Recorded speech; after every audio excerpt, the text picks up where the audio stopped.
Last night, obviously, you guys, you're going to the Orange Bowl, but it's still got to be pretty cool to see your name pop up on that BCS selection show. Yeah, it was cool. And again, Virginia Tech's going to the Sugar Bowl. Definitely great for the ACC. So definitely excited about the opportunity to go down to Miami. I went to the training room yesterday, and Danny Poole had this is the hotel room we're staying at. Had like the little ocean view. I was like, it's pretty nice. So excited about it. Definitely. Talk about the matchup with West Virginia. I mean, last year you guys played South Florida, and certainly this looks like a sexier matchup in a bowl game. Yeah, definitely. I mean, Darren Hogerson, explosive offense. That's what they're known for. What they had a name for? What was it before? Early in the year, it was like Air Dana or something like that. Something crazy. So it should be fun. I'm definitely excited about it. They got a good team as well. I know some of the guys on the team, and it should be a fun matchup. I'm excited about it. Again, both offenses can produce points. Both got solid defenses, so I'm excited about it. Who'd you know on the team? Geno Smith, Tavon Austin, Sean Austin. And Sean was my running back in high school, so I'm just excited about it. This was a program that you seriously considered when you were being recruited. Yeah, I had committed verbally to West Virginia. It's kind of I don't think I'm too much well-liked over there, but I mean it should be a fun game. It's a little irony in it, but I'm excited about it. Definitely looking forward to it. Can you talk about your 7-day span from losing at Carolina pretty badly, then going in as a big underdog and winning, and then hearing you're going to the Orange Bowl? I mean, that's got to be a roller coaster. Yeah, because I mean, college football is so up and down. I mean, you lose to this team, beat this team, and it's just like Oklahoma State loses to Iowa State, beats Oklahoma about 4 or 5 touchdowns. Like it can just go any way, and you just got to come prepared to play ready for each game, no matter who you're playing against. So. I think one of the biggest things I learned this season and in life in general is how you bounce back from adversity and letting things go, and that's what this team has done. In the previous games, so guys, dug deep, found out what they really wanted, and just went out there and did it. So, was excited about the game and excited about the opportunity to play in the Orange Bowl. Can this ACC championship and the Orange Bowl, can that be a springboard for Clemson, not just for 2012, but can this be a launch pad for this program to really sort of insert itself as maybe one of the top 10 programs in the country? Yeah, definitely. That's something that we do want to build here, is a consistent program to the point where we're mentioned with the top schools each year, in and out. And I mean that's where I think that's where Clemson should be. And hopefully this is the start of a legacy and a dynasty, and we just got to keep moving forward from here. When you have a month to prepare for a team, can you almost over-prepare? To an extent, yeah, you can just get to the point where we may just get so much into it and so much involved with it that it's not even, it takes kind of some of the fun out of it. So we're going to take this week off, rest our bodies, heal a little bit, but then again, it is back to work and getting ready for this game. So we got one more goal on that on that list. So, but you got to go out there and try to make it happen. Is the bowl game also sort of a mental test for this team, because not only do you have a month before you play West Virginia, but that week it's not a normal game week, I would assume, with all the activities and the banquets and. I mean, is this a mental test for this team as well, to see how well you can focus? Oh, absolutely. This game is all about focus and going for 4 quarters, and ultimately that how you prepare that whole week. It's not just a day or two; it's that whole week. And I mean, being down in South Beach, it's going to be a test. So excited about it again. It is a reward. Playing for this from how much work we put in over the summer and the off season, but we do have to get ready to play this game and go out there and try to win it. The other night, you probably did some of your hardest running of the season on some of the planned, carries, but also a couple of times to scramble. And I think it also really helped when you pump faked to Watkins. Mm-hmm. Everyone thought, well, he might run this time. Did you feel like maybe you had one of your better running games? And do you kind of think back and think how important that is to the overall scheme of things for this offense? Yeah, definitely. Like I say, you kind of got to be aggressive in the sense, make smart decisions, and just take care of the ball. I mean, we did that. No turnovers in the game, and that was big. our defense got turnovers. We didn't turn the ball over, so that was definitely a positive moving forward from the previous weeks where, I mean, things were just going downhill, and I mean, we came out and just on fire. So I mean, you can see it in everybody's eyes that they wanted it, and it was just a fun game. But Talk how about important your is your mojo. running, though? How important is your running Oh, ability to the overall? I think it is. I think it is pretty. It really is an implemented offense because I mean, it's like, you know, if teams don't feel like you're gonna run it all, like say they're gonna drop, and just the running game in general, like it's kind of hard to when everything is balanced. It's kind of hard to stop it because it's like, all right, well if we drop, they're gonna run it. Well if we come up, they're gonna throw it deep. So it's one of those things where we have to be balanced, and I do feel like it was probably one of my better running games, whether it was decision making or, you know, just trying to get that extra yard or two. So. And talking about your decision making, though, I thought first drive, second, third down, didn't convert it, but you actually hit a check down to Andre and didn't force it down the field, and then you did the same thing on the next drive.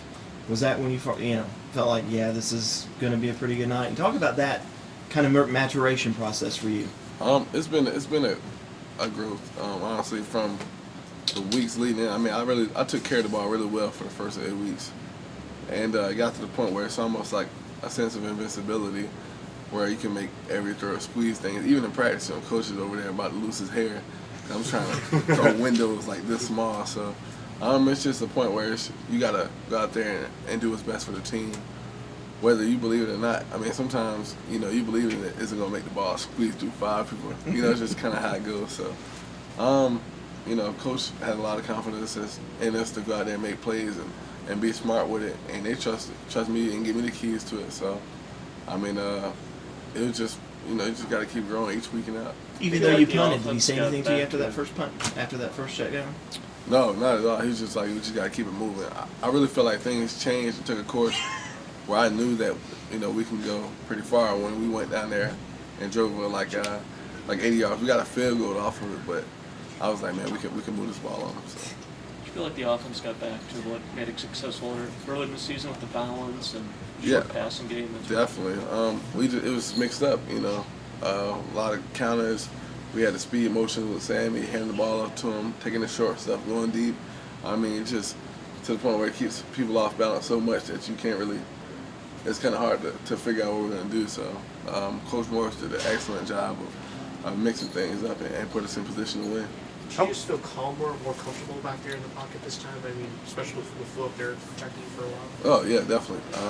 Like I say, those guys, I trust those guys with all my heart, and they do the same with me. So I think that's one of the reasons that we're a successful team is because of the faith that we have in each other and the unity. So just went out there, coaches like, even sometimes we don't feel pressure. When you think you're feeling pressure, you really don't. So. I mean, you really do. It comes down to trust, and I definitely trust those guys. How much do you think you've grown this season? Because from remembering you at the spring game and just kind of the process through this season, it seems like you have matured a lot as a person. You seem older. I mean. Oh yeah, I definitely feel like a 30-year-old man over here sometimes. But, I mean, you grow a lot during the season, and good times, bad times, whatever. It's still experiences and things that are definitely needed. So. You know, that's been the best part about playing is seeing myself like grow each week in and out. Even the weeks where, I mean, things aren't going as well as the team, I really feel like I've still been growing up in situations and just learning from them. So, just definitely blessed to be in this position. Is that a process of filing that stuff away? I mean, especially I would think when you played that, it's just kind of filing that away and going, okay, I'm going to remember this and that. Definitely, and that's the key to it. If you're going through these experiences and you're not taking nothing from it, then you're just going to keep getting them and experiencing these things. But if you try to figure out what's wrong or what's going good and how you can keep on growing from it, that's the reason. That's the way you can change things a little bit. With such a long layoff and limited practices, is there a chance you guys can get rusty as an offense because you're not going to be? Yeah, definitely possible. I mean, any team with layoff, it just depends again on how much you focus. You know, we can either gain really, really good focus and figure out that the season's not over and be like, yeah, we had a good season, but we didn't have a great season. Or you can, you know, just get ready to play. I mean, it just depends on the decisions that we're making. You know, it's something that we'll have, you know, when we get together as a group and as players, that we're going to have to really focus on. Because again, not playing in 3-4 weeks is easy to be like, it's just whatever. It's just practice, but it's really not. Though. It really is going out there and trying to win a BCS game, and we're just excited about it. Talking about your maturity and your growth over the season, it would seem that you probably grew a lot through the adversity of the previous 4 weeks when you hit that bad patch as a team. Personally, was it the lowest point for you? Were you at an all-time low in terms of your confidence and your ability to just suck it up and go play? Oh, I mean, in a sense, yeah. I went to Coach Sweeney, and I was like, obviously I haven't been a head coach, but I really feel like head coaches and quarterbacks alone are similar in the sense that when things are going really well, it's like this, yeah. But it's the same thing when it goes bad as well. So you really do got to stay even keel. If not, things can really get depressing and really get lonely. And that's just how things are. That's what you sign up for when you play this position. So definitely learned a lot this season and the challenges from it. And I really feel like it helped me grow as a player and as a person in general. Speaking of lows, what was it like to walk off the field starting as an ACC champion, considering what it had been like the last time you were at that stadium, coming up short in the losing season and all of that? It was lovely, man. Couldn't stop smiling. That's probably, one of the most exciting times of my life, honestly, just because of what we've been through as a team and as a program and as a university in general. Again, people thought it was probably be impossible for us to win 10 games this year, but we went out there and did a lot of really good things, and this is just a stepping stone for what's in store for the future here, and we just got to keep growing and building off of it, and I'm just excited about the way things are going. When you think about most of your major skill guys, Andre with his ankle, Dwayne, turf toe, Sammy, Right. shoulder, what's a month of rest going to mean for this offense? Explosion. So guys are banged up this season, honestly. Even the young guys, Sharon, Martavis, those guys have been going through some things as well as my linemen. So, it just gives us time to heal, figure out what we want to accomplish for here and future, and just figure out what we want to do. But seeing those guys 100% is going to be fun. So I'm excited about it. Because this team wasn't as physically capable in November as it was when you're beating Auburn in Florida. Right. It's just, that's just the way things go. The course of the season, you start to get banged up a little bit. You can't give 100% if you're not 100%. So, I know those guys who gave everything they had last week or this past game, because there is a break. There's a game next week. I think you get to the point where you start playing for the next week and kind of looking ahead. And those guys just put it on the line Saturday. So when yesterday did you know that Coach Morris was going to do the new contract and definitely going to stick around? I honestly didn't even know. I really just found out today about it. So I looked online, but we had a conversation about 3-4 weeks ago.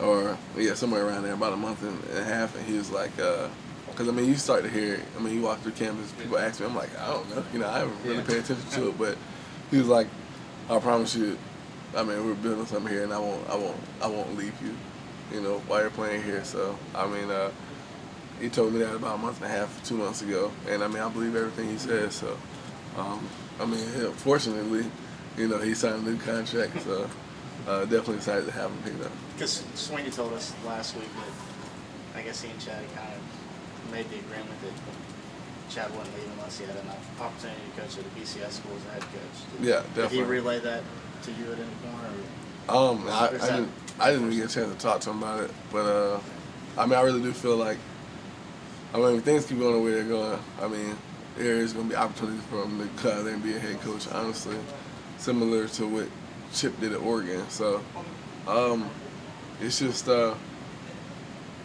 just gotta enjoy him while you're here, I guess. I don't know. Anything else for Taj?